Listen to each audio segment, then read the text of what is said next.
दराज इलाके में एक बहुत ही बड़ा जंगल था, खुशियाबाद का जंगल। इस जंगल में एक बहुत घना दरख्त था। इस दरख्त के साए में एक कौवा, एक चूहा और एक गुलहरी मिलजुल कर रहते थे। आपस के सभी काम उन्होंने अपनी आसानी के लिए बांट रखे थे। चूहा पानी भर लेता और जब गुलहरी खाना पका लेती तो चूहा ही दस्तरखान लगा दिया करता था और कौवा खाना पकाने के लिए लकड़ियां इकट्ठी किया करता था। इनकी इस खुशबाश जिंदगी को देखकर एक कौवा बहुत जला करता था। एक रोज जब खुशबाश कौवा जंगल से लकड़ियां इकट्ठी कर रहा था तो हासिद कौवे ने उससे कहा, देखो तुम मेरे भाइयों के जैसे हो, मैं तुमसे कुछ कहना चाहता हूँ, अगर तुम बुरा ना मनाओ। खुशबाश कौवे ने कहा, हाँ हाँ जरूर कहो। तो हासिद कौवे ने कहा कि देखो तुम पूरा दिन जंगल में यहाँ वहाँ उड़ते हो और इतनी मुश्किल से लकड़ियाँ इकट्ठी करते हो, शाम को घर जाते हो, मगर चूहा और गुलहरी सारा दिन घर में आराम करती हैं। खुशबाश कौवे ने उसकी इस बात को टाल दिया, मगर दिल ही दिल में वो इसके बारे में सोचने लगा। जब वो वापस घर आ रहा था तो उसने सोचा, वाकई मैं तो सारा दिन जंगल में यहाँ वहाँ खुआर होता हूँ और लकड़ियाँ इकट्ठी करता हूँ। चूहा तो सारा दिन घर में रहता है, सुबह पानी भर लाता है और जब गुलहरी खाना पका लेती है तो ही उसको दस्तरखान लगाना होता। और गुलहरी वो तो सारा दिन बैठी रहती है, कभी कभार ही चमचा हिलाना पड़ता है।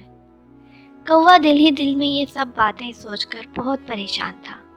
जब वो घर पहुंचा तो गिलहरी ने खाना तैयार कर रखा था। चूहे ने जब खाना लगा दिया और उसको बुलाया, वो चुपचाप सबके साथ खाना खाता रहा। उसके बाद वो सोने चला गया। गिलहरी और चूहे ने महसूस किया कि कौवा आज कुछ चुप चुप है, लेकिन उन्होंने उसको सोने जाने से ना रोका। अगली सुबह कौवा लकड़ियां इकट्ठी करने के लिए नहीं गया। जब काफी देर वो अपने कमरे से बाहर नहीं आया तो गुलहरी और चूहे को तशवीश हुई। वो उसका हाल अहवाल पता करने उसके कमरे में गए तो कौवे ने उनसे कहा, तुम लोग हर वक्त मुझे इस्तेमाल करते हो, मुझे नौकर समझ रखा है क्या?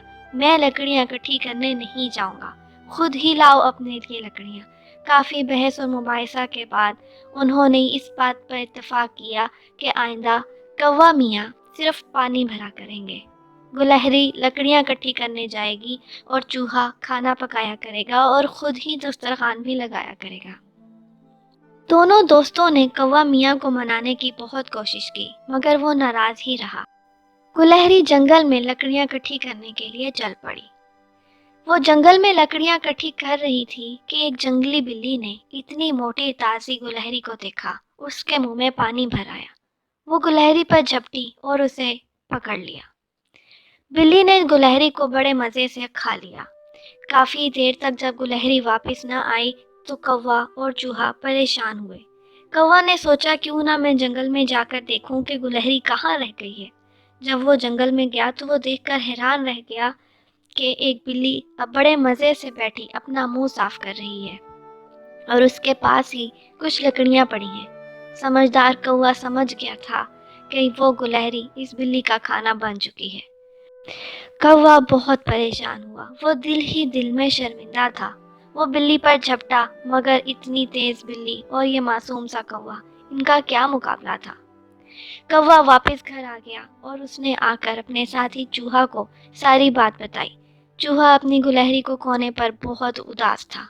काफी देर परेशान रहने के बाद उन्होंने सोचा कि आज से वो मिलजुल कर काम किया करेंगे। कौवा पानी की बाल्टी उठाकर पानी भरने चला गया और चूहा खाना बनाने में मसरूफ हो गया। मगर चूहा ना तजर्बाकार था, इतना छोटा था कि देचकी के अंदर चमचा हिलाना मुश्किल था। खैर, बड़ी मुश्किल से वो चमचे तक पहुंचा, मगर अपना तवाज़ुन बरकरार ना रख सका और गर्मा गर्म देचकी में गिर गया। उसने काफी चीखा, बहुत आवाजें लगाई, मगर उसकी आवाज सुनने वाला कोई ना था। शाम हो गई। जब कौवा बाल्टी पर पानी अपनी चोंच में उठाए घर वापस आया तो वो बहुत थक चुका था। اتنی بھاری پانی کی بالٹی اس کی چونچ کو دکھا چکی تھی۔ اس نے بہت آوازیں لگائیں مگر اس کا ساتھی چوہا اسے کہیں نظر نہ آیا۔ اس نے سوچا ہو سکتا ہے کہ چوہا لکڑیوں میں چھپا بیٹھا ہو۔ اس نے لکڑیوں کو ہلایا جلایا مگر چوہا کہیں نہیں تھا۔ اور ہوا کیا، ساری آگ گھر میں بچھی گھاس پھوس کو لگ گئی۔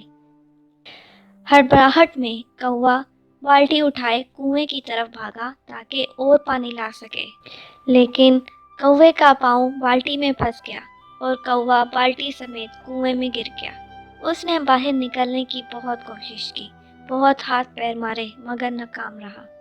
کوا ڈوبنے ہی والا۔ حاسد کوے کی لگائی ہوئی آگ سے بہترین دوستوں کی خوشیاں تباہ ہو چکی تھیں۔ کوا بہت شرمندہ تھا۔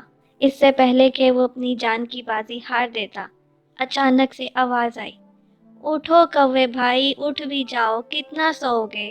رات کو بھی تم جلدی ہی کمرے میں چلے آئے۔ کوے نے آنکھیں کھولی تو وہ حیران رہ گیا۔ گلہری اس کے سامنے کھڑی تھی۔ خدا کا شکر ادا کیا کہ وہ اپنے بستر پر تھا۔ اس نے کہا، ہاں میں اٹھ چکا ہوں۔